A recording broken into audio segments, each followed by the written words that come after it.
Chapter 1. The Celestial Master descends the mountain. Amidst the swirling clouds and mist of Dragon Tiger Mountain, a young man was surprisingly attacking an old man. "You brat, what are you doing? Are you betraying your master and ancestors?" An elderly man with white hair, dressed in a Taoist robe, yelled while dodging the youth's attacks. Whether it was the old man's words that had an effect, the young man finally stopped moving to, "Oh, old man, that weren't you the same way with me when I was a child?" The young man said slowly with a teasing expression. If this scene were to be seen by other forces, it would surely shock them. The reason is simple. The elderly man with white hair in front of him is one of the peak powerhouses of the current era, the contemporary leader of Dragon Tiger Mountain, Celestial Master Zhang Qian'an, and the young man in front of him, with a low bun and a few unruly strands of hair escaping their confines, was Zhang Qian'an. Zhang Qian'an had a delicate face. He wasn't particularly handsome, but he was above average. Zhang Qian'an looked at the young man in front of him, sighed, and slowly said, "Brat, you should go down the mountain." "Why?" "Old man, you can't just send me down the mountain because I hit you a few times, can you?" he asked in confusion. Zhang Qian'an had been living on Dragon Tiger Mountain for 16 years, since he was taken there by a Taoist priest after a serious illness at the age of 3. His family was desperate until the priest stabilized his condition, after which they reluctantly agreed to let him stay. "What's wrong? Have you not had enough after staying on the mountain for 16 years? Zhang Qian'an said irritably, knowing how many beatings he had endured in the past 2 years. "That's not it, it's just that my illness is completely cured now, right?" Zhang Qian'an was still haunted by the memories of his illness.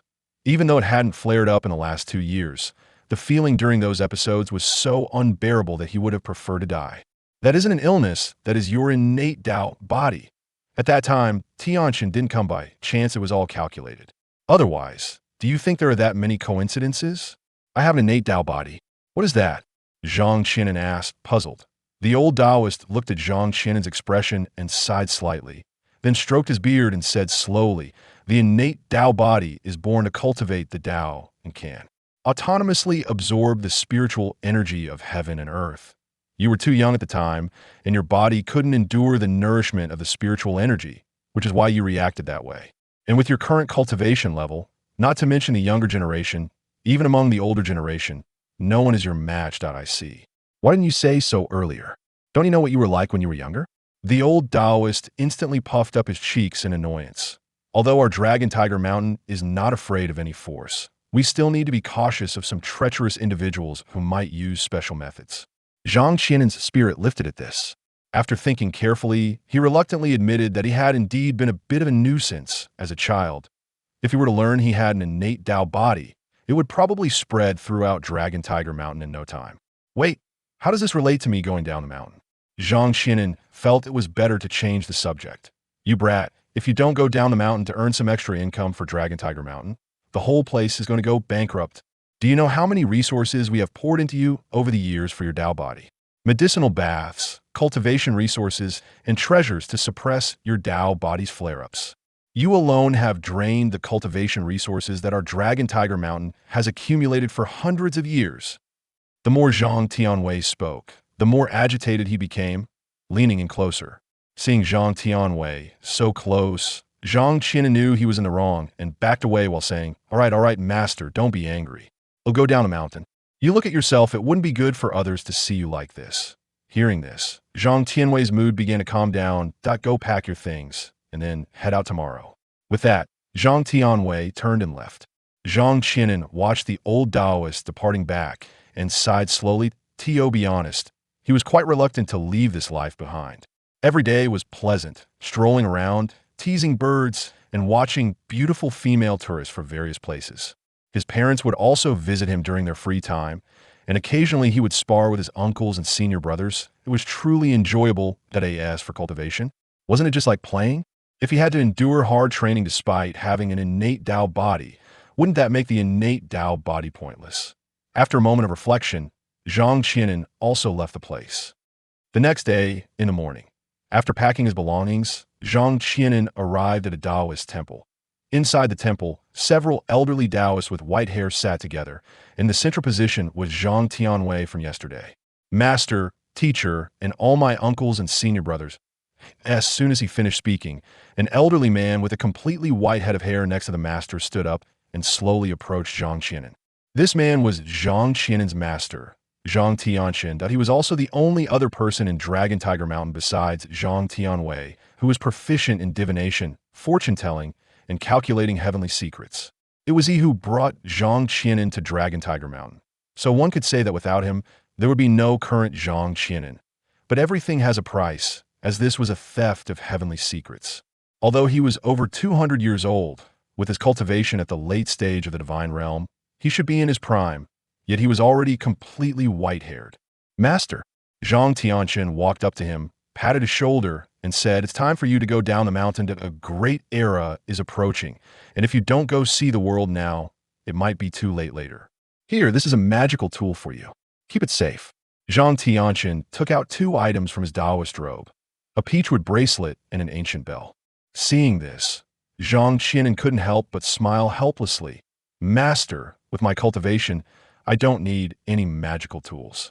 Look at you, worrying for nothing. Hey, these 2 things are of no use to me. Although they won't enhance your combat power much, they still have some utility." "What utility?" Zhang Qian'an asked, slightly puzzled. "Very stylish." After receiving the 2 magical tools, Zhang Qian'an bowed slightly. "Then I'll go down the mountain now. Take care, everyone, uncles and senior brothers." As soon as he finished speaking, a middle-aged Taoist stood up, looking impatient. Okay, just go already. Why so courteous at this time? You're not polite when you usually hit us. Besides, you're not leaving forever." Hearing this, Zhang Qian'an instantly returned to his usual self. "Hey, old man, isn't that how they act in those dramas? You better not let me catch you off guard." Returning to his carefree demeanor, Zhang Qian'an then said to Zhang Tian'an, "And you, master, can you please work harder and learn how to reverse aging? If you don't work hard in middle age, you'll just regret it when you're old." "Hey, you brat." Before he could finish, Zhang Qian'an had already walked out of the Taoist temple. During the off-season and early in the morning, Zhang Qian'an looked at the few scattered tourists while admiring the scenery of Dragon Tiger Mountain. Quickly arriving at the ticket inspection area, a nearby staff member asked, "Taoist Zhang, are you here to see beautiful female tourists again?" Clearly, this was a staff member who knew Zhang Qian'an well. "No, I'm going down the mountain." "Taoist Zhang, you're going down the mountain?" This answer surprised the staff member. Although Zhang Qian'an was known as a slacker at Dragon Tiger Mountain, he had never seen him go down the mountain in the years he had worked there. "Hey, I don't want to either, but there's no other choice." After chatting for a bit, Zhang Qian'an continued down the mountain. Upon reaching the foot of the mountain, Zhang Qian'an looked out at the world and murmured, "The great age is approaching, so here I come, world outside." Chapter 2, Going Home. Nighttime, Changjiang City. The neon lights flickered, and the sounds of bustling traffic were gradually swallowed by the darkness. Zhang Qian'an walked out of the bus station, his eyes vacant. After traveling hundreds of kilometers from Longhu Mountain to Changjiang City, that was one thing. What was worse was that he had spent over a decade at Longhu Mountain and had hardly used any form of transportation. Heaven knows how many people he had asked and how long he had stared at his phone's map that day. His once neat low bun was now a mess, and his straight posture had slightly slumped him. Why first challenge out of the mountain is actually keeping up with the times. Zhang Qian'an sighed slightly, but then rallied himself. "Fortunately, I finally made it. I can take a taxi now." Initially, Zhang Qian'an wanted to take a taxi right after coming down the mountain, but many drivers immediately refused when they heard the distance of hundreds of kilometers. Some agreed, but the price was exorbitant, turning him from a rejected passenger into a rejecter himself. After going back and forth with over 10 taxis, he finally encountered a kind-hearted driver who, seeing Zhang Qian'an in his Taoist robe, thought of giving him a ride, but due to the off-season and it still being early in the morning, he couldn't get a taxi. The driver had no choice but to drop him off at the bus station and let him ask the staff for help. There were plenty of taxis at the subway exit, and Zhang Qian'an easily hailed one. As soon as he got in the car, the driver noticed Zhang Qian'an's attire and became interested. "Hey, little brother, are you a real Taoist or just a young person playing cosplay? Do I really look like cosplay?" Zhang Qian'an looked down at the Taoist robe he had worn for several years. It certainly didn't look new. Isn't it that there are too few Taoists these days? The driver chuckled and then asked for the destination. "Next to the first high school, there's a noodle shop." "Got it, brother." The driver stepped on the gas and began chatting enthusiastically with Zhang Qian'an. "Brother, do Taoists really have skills? Can you give me a fortune? I want to charge you for this trip, okay?" Seeing the driver's enthusiasm for metaphysics, Zhang Qian'an smiled slightly. All right, let me take a look. He carefully observed the driver's complexion and calculated with his fingers. You've had some bad luck recently, but it's nothing serious. However, you should pay more attention to safety. While driving these days, there might be some minor bumps. The driver, half believing, replied, Really? I've been driving for so many years, my skills are top-notch. Zhang Qian'an didn't explain further.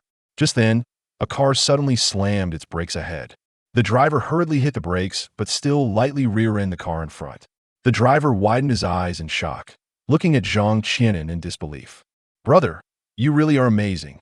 Zhang Qian'an calmly said, I just predicted some possible events. After dealing with the accident, the driver started the car again, and on the way, he respected Zhang Qian'an even more, eagerly asking for tips on fortune-telling and avoiding misfortune, to which Zhang Qian'an patiently answered one by one. Soon, they arrived at the noodle shop next to the first high school. He took a deep breath and slowly pushed open the door. The noodle shop wasn't large, with only a dozen seats, and as soon as he entered, he attracted a lot of attention, including that of Wu Jingyi, who was serving dishes. Ah, Xiaoan, you're back, Wu Jingyi exclaimed. Quickly jogging over after placing a dish on a customer's table, Wu Jingyi closely examined her son, whom she hadn't seen for half a year, but suddenly remembered something. Xiaoan, is your illness better? Why did you suddenly come down? Wu Jingyi asked with some concern. Zhang Qian'an smiled and patted his mother's hand. Mom, I've been well for a long time. That I came down this time because my master said I could experience the world. Wu Jingyi's eyes were filled with joy, but also a bit of heartache. That's good. That's good. You've worried your mom so much these years. As she spoke, she turned to shout toward the kitchen. Jiangua, our son is back. He's better. As soon as her words fell, a burly man quickly emerged from the kitchen. It was Zhang Qian'an's father, Zhang Jingguo. Seeing his son had come down, he immediately pulled him to sit on a nearby chair, starting to ask all sorts of questions. Zhang Qian'an felt a bit helpless. Mom and Dad, you guys go ahead and work, the customers are waiting. As soon as he said this, the customers in the shop immediately became displeased. Don't. You keep chatting, don't worry about us. Watching a family reunion is much more interesting than eating noodles.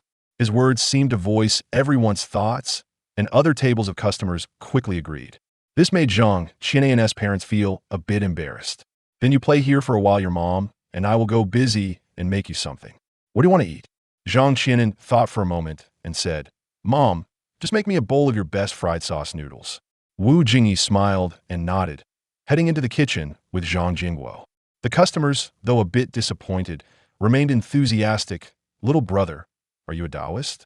One with a Taoist certificate? Zhang Qian'an's mouth twitched slightly. He decided to change out of this Taoist robe tomorrow. Otherwise, he felt that anyone he met would ask him about the authenticity of his Taoist identity. I'm a real Taoist, but I don't have a Taoist certificate. As soon as this sentence was spoken, the customers began firing questions at him like a barrage, each one sharper than the last, seemingly trying to force him to take off his Taoist robe right there. It was simply because these customers were essentially replicas of that driver from earlier. Their understanding and attitude toward Taoists were strikingly similar, filled with curiosity. Zhang Qian'an deflected each question, and after answering the last one, he leaned back in his chair. At that moment, Wu Jingyi brought Zhang Qian'an's fried sauce noodles to him. Eat first, Mom will go back to work. Just as she was about to turn and leave, a girl in a high school uniform walked in. As soon as the girl entered, she called out, Annie, same as usual. Wu Jingyi smiled back. All right, Wan, we'll make it for you right away. Only then did the girl notice Zhang Qian'an, pausing for a moment. Then her eyes lit up as she strode over to sit directly across from Zhang Qian'an, her face full of curiosity as she asked, You are? Hold on. I'm just an ordinary Taoist. I don't have any magic, can't tell fortunes, and I definitely don't have a Taoist certificate. Before the girl could finish her sentence, Zhang Qian'an impatiently interrupted her. This scene drew light laughter from the customers. The girl in front of him merely smiled slightly and shook her head. Just a moment. Saying that, she pulled her backpack in front of her, opened it, and started rummaging. In Zhang Qian'an's puzzled gaze, the girl pulled out 2 hearing aids from her backpack and skillfully put them on her ears.